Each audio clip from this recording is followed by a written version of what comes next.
wishlist sa Lazada.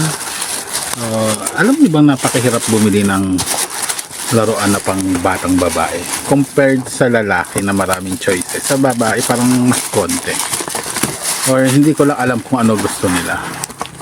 So ito, bilhin natin sa Lazada. So toy para ibibigay natin sa mga bata. So naghahanap tayo ng mga pwedeng pang regalo, yung pang Pasko, mga ganon, o kung ano mang okasyon na magugustuhan ng mga bata. So as you can see, meron ko lang yan, ano ba to, parang tree kanyari dito natin lagay kung ano man. Ayan, ayaw sa dyan. Yan ito talaga.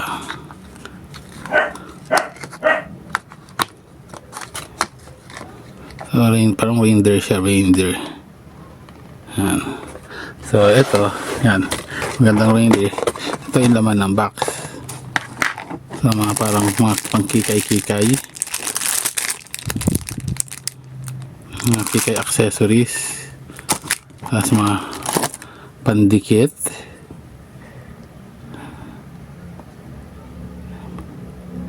imitation cream, saka pang ipit, pang beads,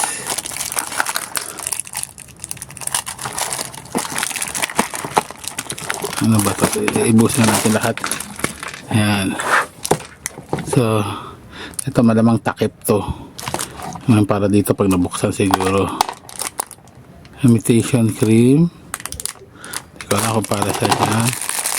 Ito naman ay mga iba't ibang shapes. So mga stickers puti. So ito baka pang pang glue down di, pang kulay siguro to. Imitation cream ang pangalan.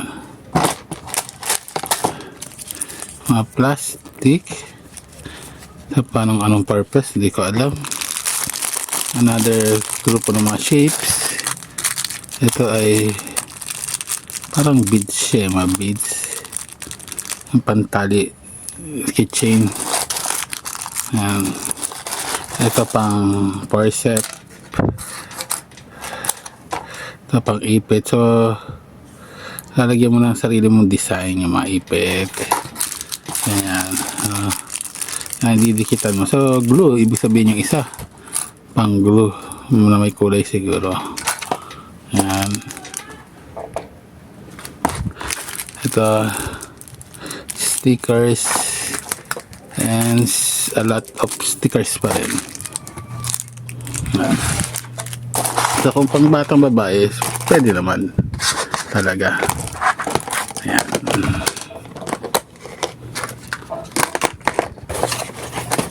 Lagyan natin dito. So para sa bata sa Pasko o pang regalo sa birthday. Ayan.